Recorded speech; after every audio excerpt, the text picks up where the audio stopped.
அடிகளார் சமயப் பணியையும் சமூகப் பணியையும் இரண்டு கண்களாய் ஏற்று போற்றி வருகிறார். வாழ்க்கையே கிடைக்காதா என்று வாடி கிடந்த அபலைக்கு தாயாய் நின்று தனிக்கருணை காட்டுகிறார். ஏழை எளியோரையும் நலிந்தோர் மனம் குலைந்தோரையும் அரவணைத்து செல்கிறார்.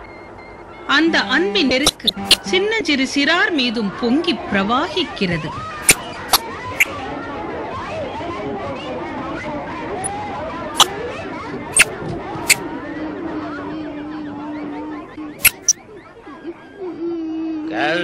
உட்கார்ந்துருக்கான் பாரு. அப்பா நான் வேலைக்கு போகிறேன், பள்ளிக்கூடத்துக்கு போறேன்ப்பா. பள்ளிக்கூடத்துக்கு போறான், பள்ளிக்கூடத்துக்கு ஒழுங்கா சம்பாதிச்சு 4 பணத்தை உங்க அப்பா கையில கொடுற. சாராயத்துக்கு ஊறுகாய்க்கு என்ன பாடு. நீ பண்றது உனக்கே நல்லா இருக்க? அம்மா சேரிக்கு பஸ் அனுப்பி கூட்டிக்கிட்டு போய் மதியம் சோறு போட்டு புஸ்தகம் வாங்கி கொடுத்து படிக்க வைக்கிறப்ப நீ இப்படி அக்கிரமம் பண்றியே, இது உனக்கே நல்லா இருக்கா? உனக்கும்